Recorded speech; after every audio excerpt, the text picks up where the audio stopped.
So the numbers I read about are the following numbers. Is it more or less than this?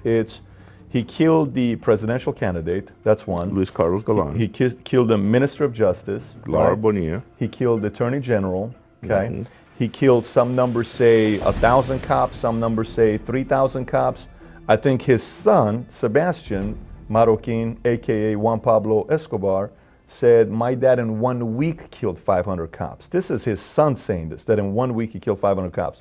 And then thousands of people, and we were talking about earlier where you hear the number and some say he killed 5,000 people, some killed 10,000 people, and then Popeye, who was his #1 hitman, who's got by the way, he's got a YouTube channel. It's so strange, this guy's got a YouTube channel with 600,000-700,000 subscribers, and he claims that Pablo, he himself killed 300 people for Popeye that he was assigned to kill, but he said Pablo killed into 50,000 people. So as vicious as Narcos series made it to us, was it even more vicious than that? Like, I know you watch the show and you sit there and say, this is not even close, or was it pretty close to it? Narcos did not get that right. And you always said that, Steve says that. Narcos and I did believe not get that right. There was more violence, it was more vicious, it was more assassinations. You know, when you're talking about people, you miss one of the also newspaper editor, Guillermo Cano. That's if right. you do the research, he's the one who writes an op-ed piece. Fellow Colombians, we need to bring back extradition. Escobar kills him for writing that op-ed piece on extradition. Yeah, so the violence that's shown in Narcos, like my sister, when she started watching it, she couldn't watch it past, I think, the second episode originally because of the language and the violence, but I think eventually she did watch the whole thing. But as bad as Narcos portrays the violence in Colombia under Pablo Escobar's reign, it was a lot worse than that, and that's... What do you mean by that, though? Like, what you say that? Give us an idea of how much worse.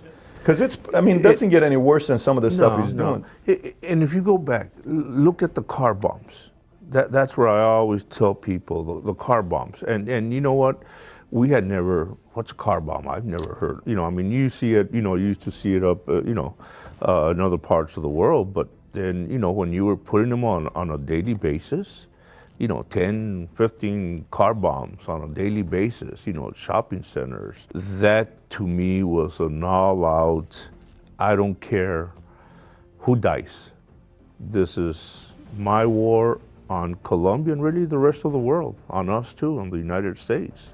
I'm going to basically bring you down to your knees. And when he would kill people, it wasn't just, shoot them in the head and move on. He had them tortured. When he was going after somebody, especially a political figure, he not only killed them, just like Laura Bonilla, he was going after the entire family. Very common. This was very common when it was happening. It was common. It's like everyday practice. Yeah. Was it every day you're seeing somebody getting killed or somebody? Every day there was something new, and you would say, what else can he do? That, your imagination, you could not even fathom, the famous commercial airline. The kidnappings were, a lot of people were being kidnapped, and there's a famous lady by the name of Diana Turbay. Her dad used to be the president of Colombia. She was a journalist. He kidnapped a lot of journalists, that way they could write and say, Pablo Escobar's a good person, he's looking, please, Colombia, let him have whatever he wants. So that's not the reporter, right? That's not the Valerie or no. Because that's, by the way, that's a real character. Her name is Virginia Vallejo, which looks like her twin, and she's dropped it gorgeous in real life based on some of the pictures you see. She looks like they're related. So was she really having a relationship with Pablo? Yeah, she was one of his girlfriends, and remember, he liked press people so he could convince them to write good about him.